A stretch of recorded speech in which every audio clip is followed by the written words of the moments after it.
This is a moto camping story. Two riders chasing the Black Hills across the Dakotas, Montana, Wyoming, and back again. Places I didn't even know I needed to see. This is my first expedition, and on a bike that's still new, and across terrain I've only dreamed of riding. It was supposed to test our gear, our grit, and our sense of direction, but in the end, it tested something more. This is a 14-day ride through landscapes that change.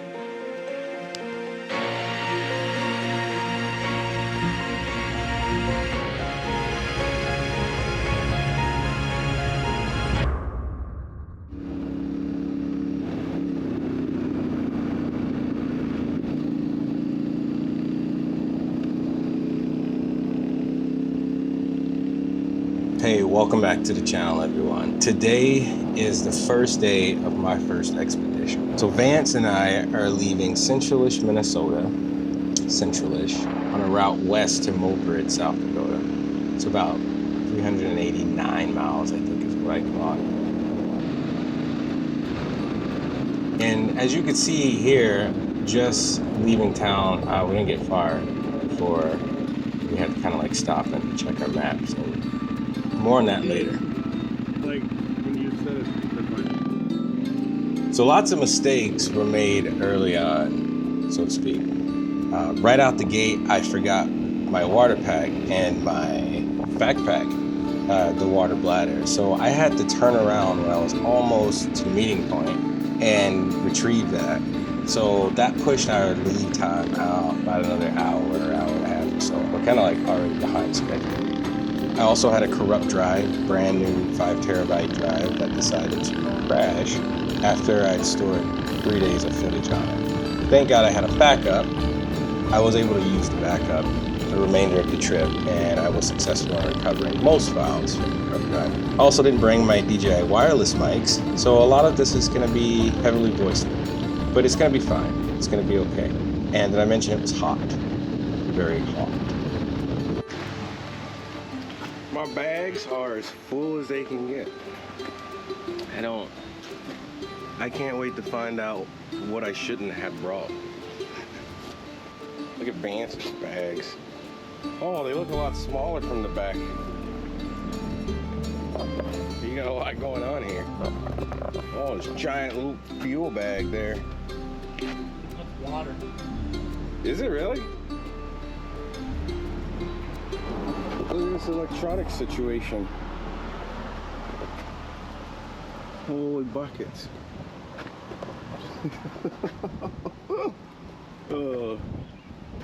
I don't want to get fuel unless I absolutely have to. Why? My tank's in the back and I have to take. Oh. I have to take my jacket off. I've got to take. Where is your tank? It's underneath here. Oh. What's up front then? Air. Really? It's I have an auxiliary tank underneath the seat. And I usually will turn that on. I've got a valve on the other side. I'll turn that on about 120 miles. Then that fills my main tank. Oh. Well, that's clever. T7 can't compete with that.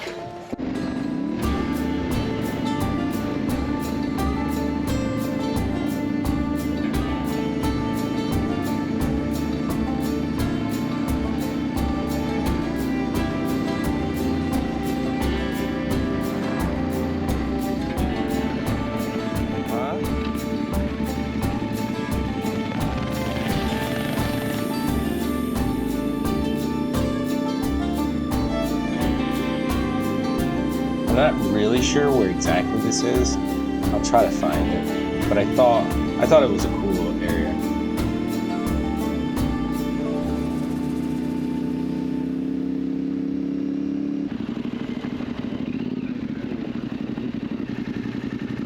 Infamous route check.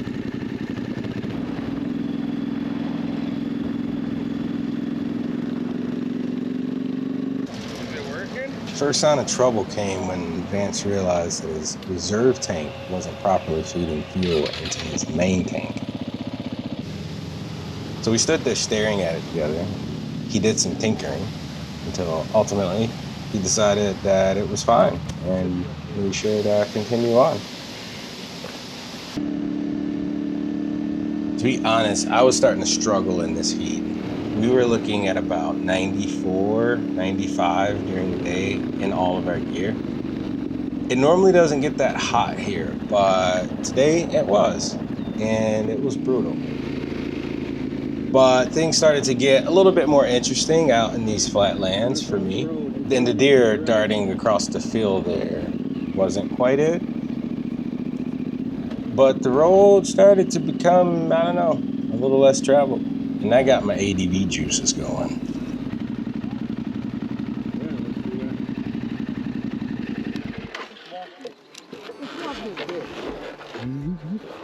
Yeah, let's see what it looks like.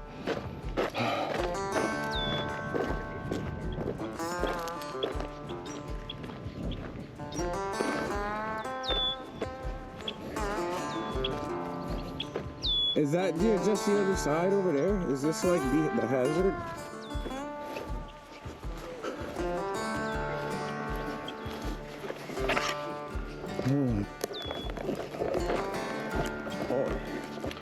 Whoa. It is hot as balls.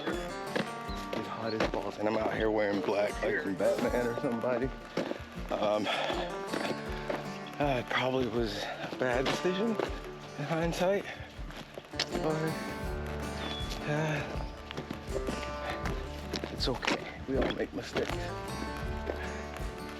And why is it 1,000 degrees? Is your head not hot in the helmet?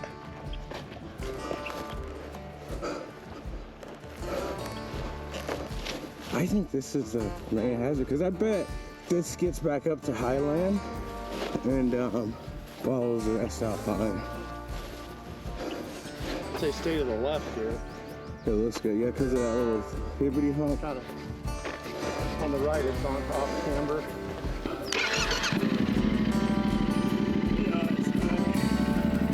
If I had trust in my bag.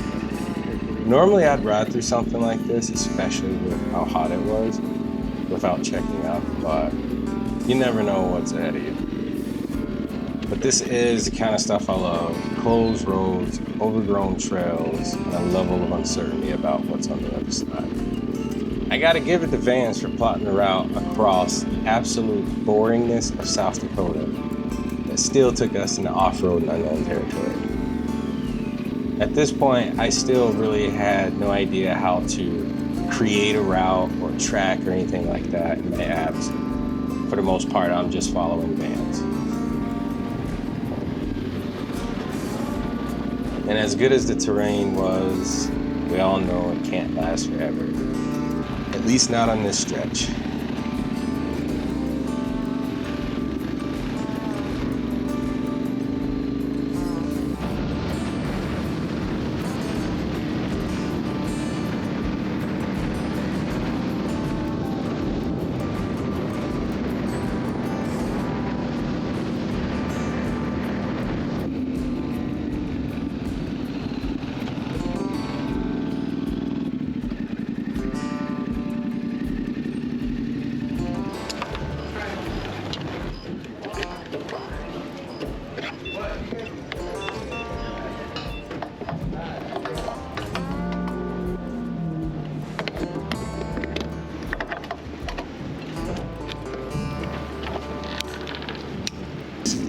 After fueling up and stopping for a quick cool beverage break, we were back in the heat on the road.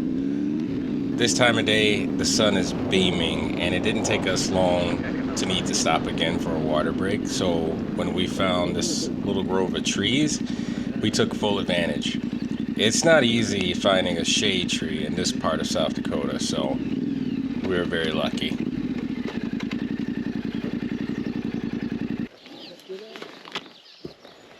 I feel like we're going across the desert. Why did I park my bike in the sun? That was like a fatal error. In fact, I'm gonna turn it around. Yeah, we're good. I just had to get my bike out of the heat. I also wanted to look at the bridge from down here.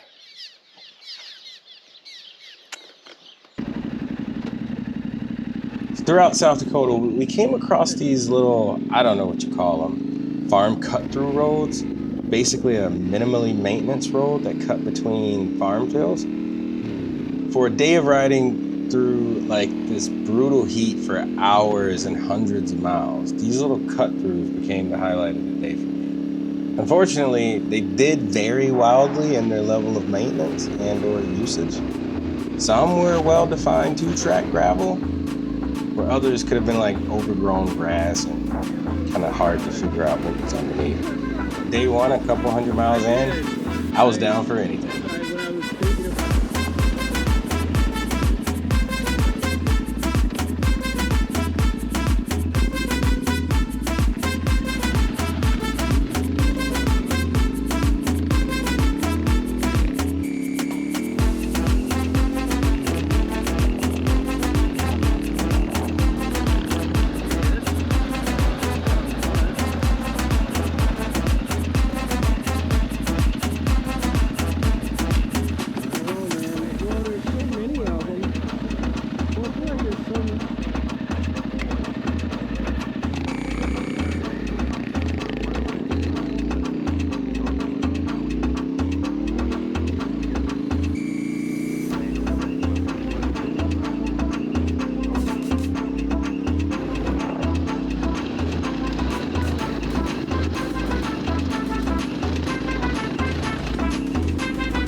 Eventually found a really fun grassy one that we used to push on through to Roscoe.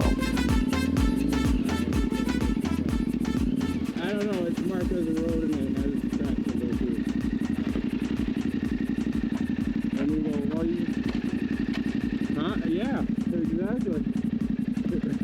This is 379 Avenue.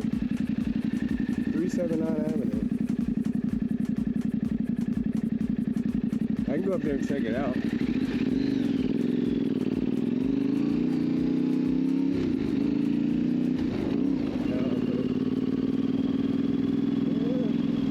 Oh yeah, down the grass. There's track here, but the grass is pretty tall. And then it gets short again, and then you're out of it.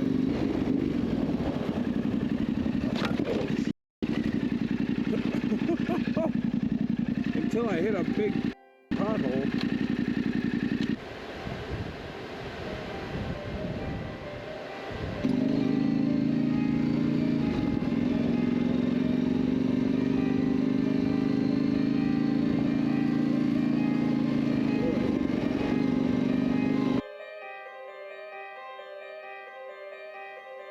At this point, I can't tell you how hot I am. I'm wet. I'm wet everywhere inside. I think I'm delirious.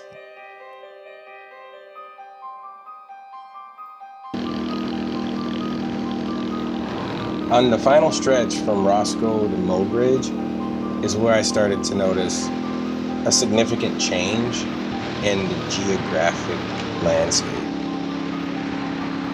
I started to see more of these small hills bunched together and then spots of erosion, washout, and that was really cool to see, knowing that our journey would be taking us to the infamous Black Hills.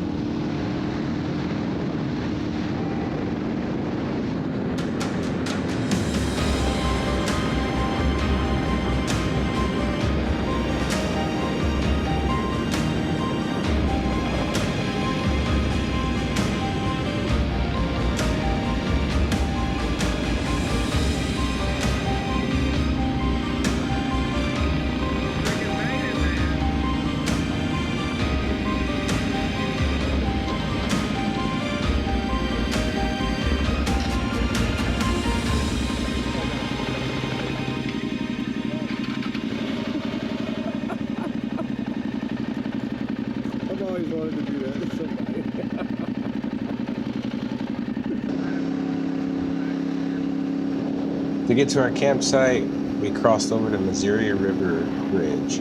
It's quite the long bridge.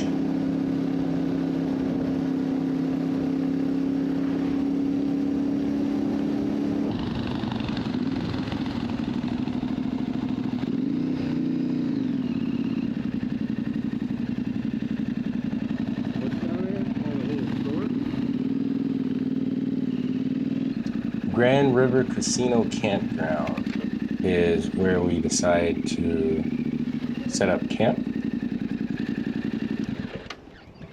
And as you'll see, Vance, who's done this route numerous times, even by himself, has been here before. I have a list of people who checked in, but in order to like reserve a spot, you gotta go up there. And Okay, but I'm just wondering if we can't. Yeah. you guys can. So we got to go to the casino to get a campsite. You guys can drive through and like see whatever spots if you want that's open, and then tell Okay. them Yeah, whatever. I kind of know what I want already, but Yeah. can I call the casino? Yeah, you can call the casino. And Okay, reserve that'd as be well. easier. Yeah. It's not gonna be like South Dakota stuff, is it? Where you gotta give me your driver's license and your social No, security and it's your just- mom's No. maiden name and your grandmother's, you know. Yeah, no, it's different. So. I got so pissed at a guy last year. It was around Lemon. I'm like, dude, I just want a campsite. Yeah, you're gonna be I'm asking. not doing my taxes. Yeah. All right, so we gotta call the casino. Yeah, you gotta go up to the lot, up to the casino, and then go to the front desk. And then, But you said Okay. I can call. yeah, without- you can call up there Okay. too. So Cool, thank Oh, you. is it right up here then? it's Yeah, over here, sure. and it's up on that hill over. Oh, okay. Let's just go. Let's go in the shade and we'll call from here. All right. So we get instructions to call the casino, make our reservations. So we decide to go scout out our spot, find some shade, and settle in for the night. And guys, this was about 389 miles in brutal heat, and I am sorely exhausted at this point. Didn't do a lot of filming after this. If you like this content, go ahead and subscribe and like the video. It really helps the channel out a lot. Plus, it keeps you up to date when I drop a new video.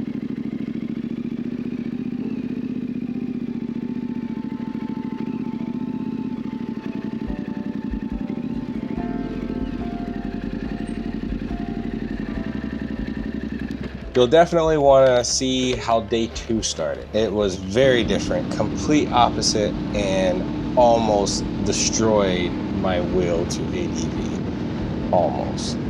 Stick around, you're going to see it. I'll hopefully see you guys next week.